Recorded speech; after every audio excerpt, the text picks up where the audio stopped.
خوشی کا دن ہے اور ابراہیم علیہ السلام کی سنت کے زندہ کرنے اور اس پر عمل کرنے کا دن ہے۔ اللہ تعالی ہم سب کو اس کی توفیق عطا فرمائے۔ آپ سنتے ہیں، پڑھتے ہیں کہ رمضان المبارک کے بعد اللہ تعالی کے نزدیک اگر پورے سال کے اندر کوئی ایام اور کوئی دن اللہ کے نزدیک سب سے زیادہ پسندیدہ ہے کہ جن دنوں میں اعمال کرنا اللہ کو سب سے زیادہ محبوب اور سب سے زیادہ پسندیدہ ہے، حدیث مبارکہ کے اندر نبی کریم صلی اللہ علیہ وسلم نے ارشاد فرمایا، وہ حج والے مہینے کے شروع کے 10 دن۔ علماء نے اس کی تصدیق لکھی کہ رمضان المبارک کے دنوں کی اور آخر عشرے کی بھی اتنی بڑی قدر ہے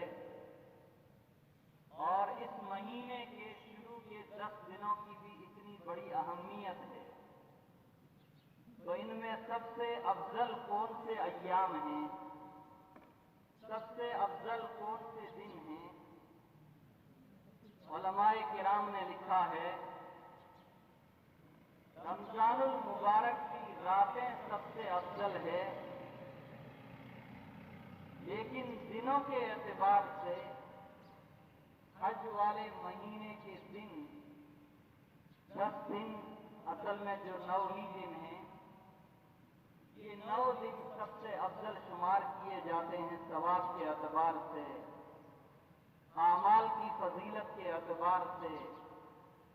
حضرت نبی کریم صلی اللہ علیہ وسلم نے ان دنوں کی فضیلت بیان کرتے ہوئے فرمایا، ذی الحج کے شروع کے 8 دنوں میں سے ایک دن کے اندر اگر روزہ رکھا جائے، اللہ تعالی 1 سال کے برابر اجر و ثواب عطا فرماتے ہیں۔ اور جو عرفے کا دن ہے، کل جو دن گزرا ہے 9 ذی الحج کا دن، 9 ذی الحج کے اندر اگر روزہ رکھا جائے تو اللہ تعالی اس بندے کے 1 سال پچھلے اور 1 سال آگے کے گناہ اللہ معاف فرما دیتے ہیں۔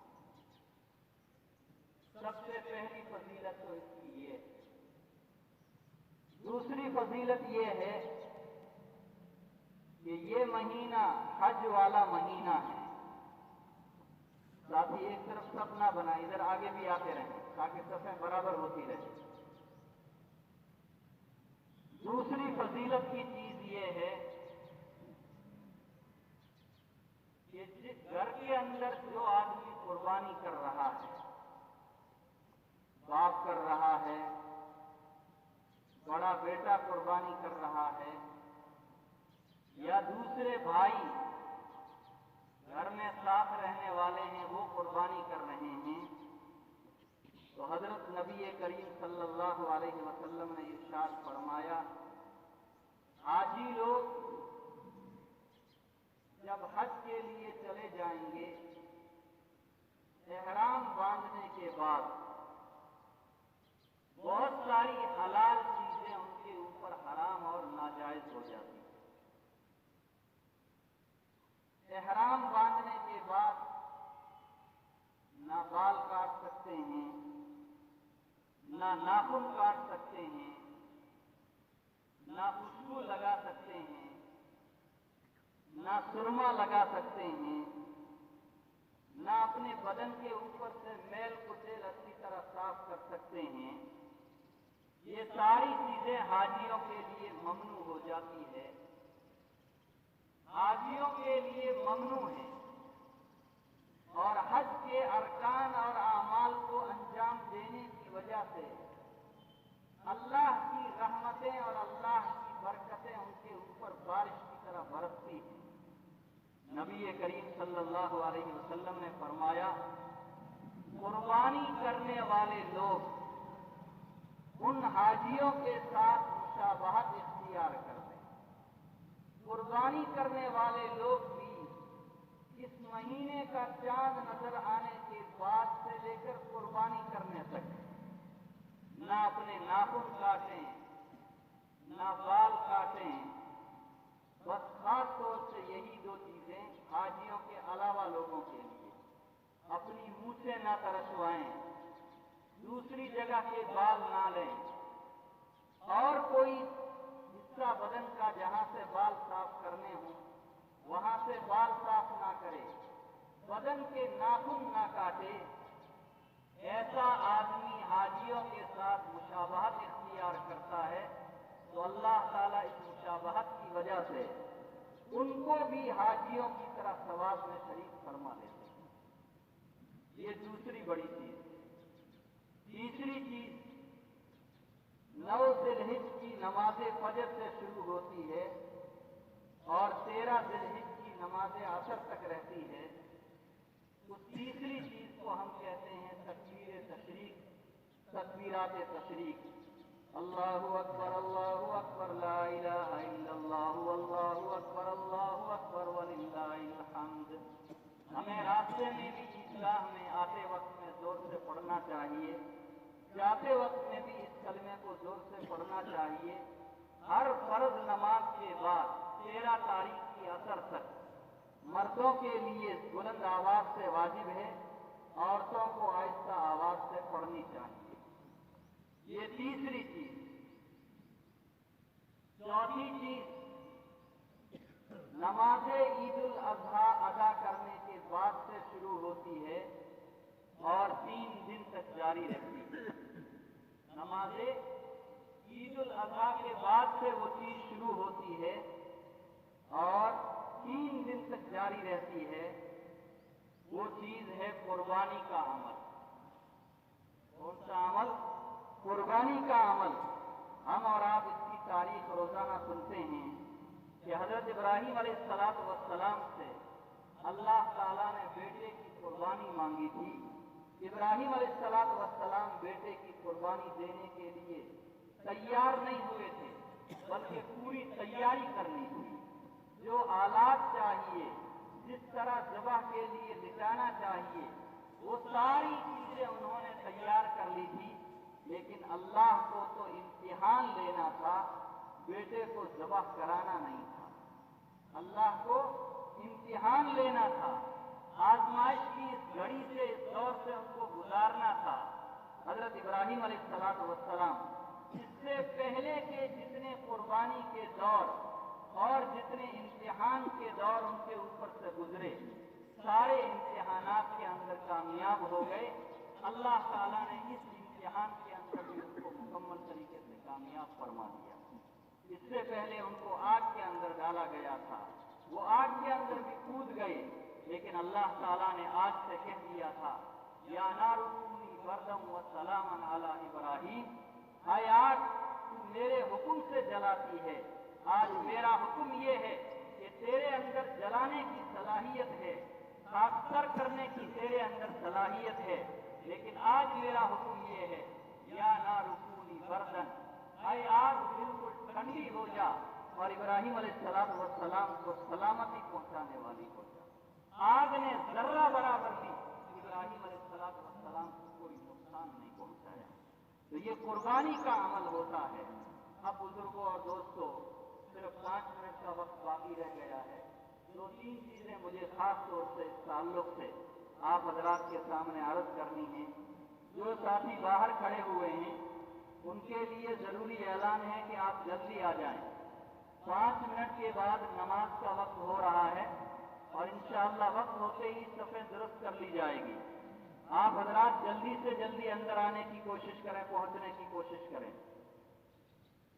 तो इब्राहीम अलैहिस्सलाम का ये अमल इतना पसंद आया कि इस्माइल अलैहिस्सलाम की नस्ल में जो सबसे आखिरी नबी हजरत मोहम्मद मुस्तफ़ा सल्लल्लाहु अलैहि वसल्लम तशरीफ लाए।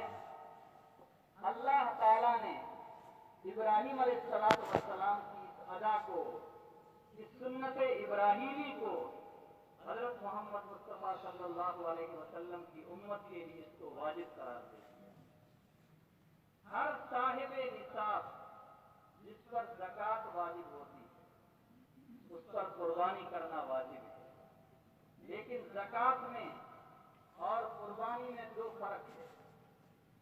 पहला फर्क ये है कि ज़कात के वाजिब होने के लिए 52.5 तोला चांदी के बकदर किसी के पास माल हो और उस माल पर साल गुजर गया हो तो ज़कात वाजिब होती है। कुर्बानी का मसला ऐसा नहीं है।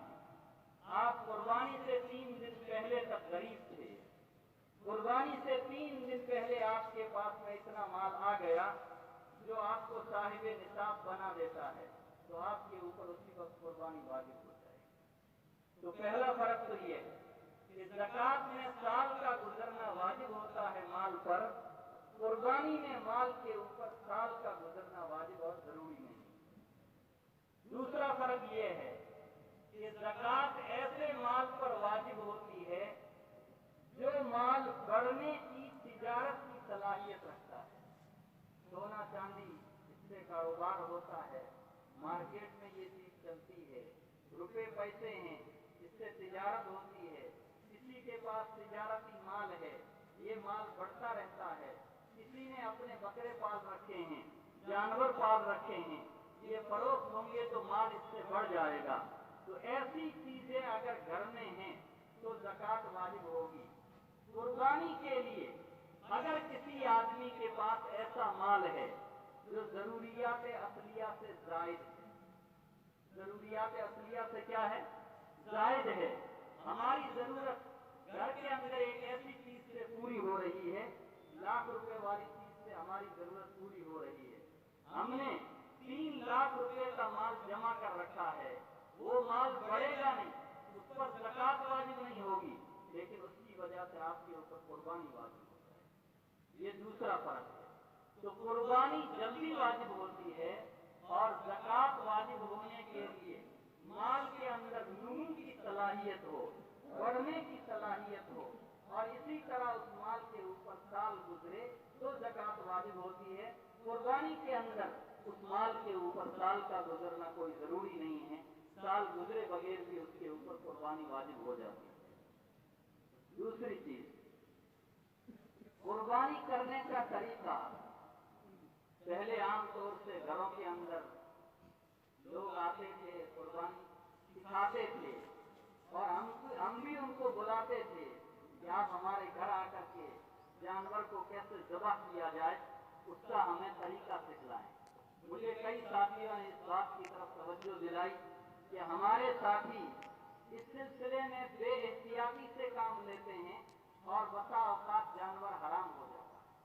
अब हराम हो गया तो हमारे लिए खाना वो जायज नहीं है। इसलिए जो लोग सीखे हुए हैं या सीखे हुए नहीं हैं, अल्लाह ने उनको हिम्मत दी है, ताकत दी है, वो अच्छी तरह छुरी चलाना जानते हैं, तो उनको चाहिए कि जानवर को किबला रूप लिटाएं। अब हमारे मुल्क के अंदर किबला रूप कैसे लिटाएंगे? सर इधर होगा, पांव इधर होगा, सर जुनूब की तरफ होगा और उसका बाकी हिस्सा, बाकी धड़, जानवर के बाकी धड़ शिमाल की तरफ होगा। इस तरह जानवर को लिटाया जाए। छुरी को पहले से अच्छी तरह तेज कर लेना चाहिए। जानवर को ऐसी जगह ज़िबा किया जाए जहां दूसरे जानवर करीब में ना हो। ये भी आदाब में से दाखिल है, इसकी रियायत रखनी चाहिए। हम जैसे तकलीफ महसूस करते हैं, दूसरे जानवर पास में खड़े हुए भी गैर शऊरी तौर पर हम समझते नहीं, लेकिन वो तकलीफ महसूस करते हैं। इसलिए दूसरे जानवर करीब ना हो, किबला रू लिटा दिया जाए। किबला रू लिटाने के बाद में आप छुरी को अच्छी तरह तेज कर लें कि फौरन उसकी गर्दन कट जाए। सिर्फ 4 रगें काटनी। अब आप उसको पकड़े रहो, उसको काटेंगे तो ज्यादा तकलीफ होगी, इसके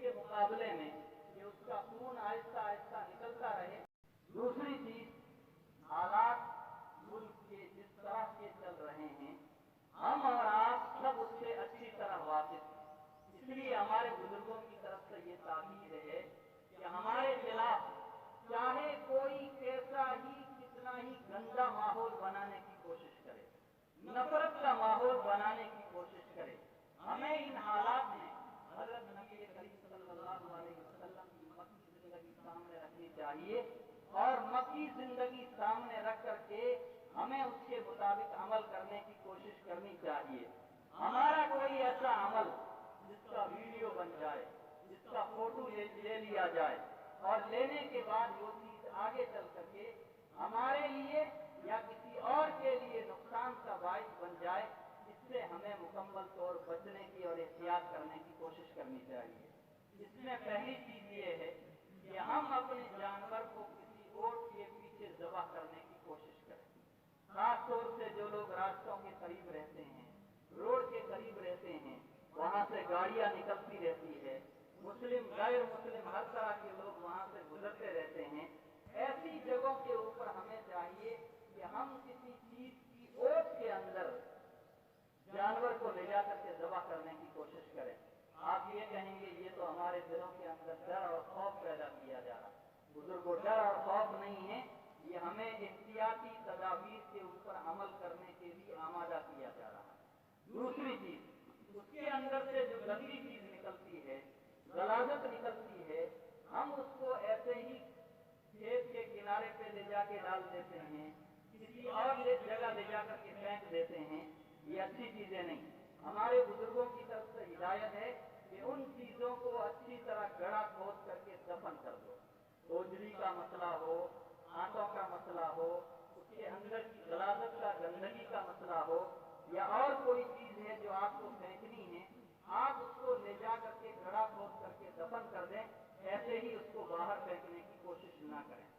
तीसरी चीज इस ताल्लुक से, हम खाल निकालते हैं, कोशिश हमको ये करनी चाहिए कि हमारे करीब में जो मदरसे हैं, जहाँ हमें अपनी खाल पहुँचाने का, देने का इरादा है, बड़ा सवाब ये है कि हम उस मदरसे में जा करके उस खाल को अपने हाथ से पहुँचा करके आए। ये सबसे बड़े सवाब की चीज। और अगर जल्दी से आपके पास वो लोग मोटरसाइकिल से, गाड़ी से आ जाएं तो आप उनको दे दें, बहुत अच्छी बात है। लेकिन अगर किसी वजह से आपके यहाँ पहुँचने में देर हो गई, सिरम के अंदर बदबू हो गई, तो आजकल आप और हमको मालूम है कि कोई भाव नहीं है। अगर उसको ला करके हम दूसरी सिरमों के साथ मिलाएंगे तो वो सारी की सारी सिरमें बदबूदार हो जाएगी। इसलिए इस सिलसिले में हमारे बुजुर्गों की हिदायत ये है कि हम उस सिरम को अच्छी तरह काट दें। काटने के बाद भी उसको भी जैसे हमने दूसरी गलाजतों को दफन किया है, उसको भी काट करके हम किसी गड़े में ले जा करके उसको अच्छी तरह दफन कर दें। अल्लाह ताला हम सबको इन चीज़ों के समझने की तौफीक अता फरमाए और इन बातों के ऊपर अल्लाह ताला हम सबको अमल करने की भी तौफीक अता फरमाए। मजमा अभी बहुत ज़्यादा बाहर खड़ा है, इसलिए फिक्रमंद साथियों से मेरी गुजारिश है कि मजमे को जल्दी से जल्दी अंदर पहुंचाने की कोशिश करें। Thanks for watching. Don't forget to like, comment, share and subscribe to Al Wahid channel.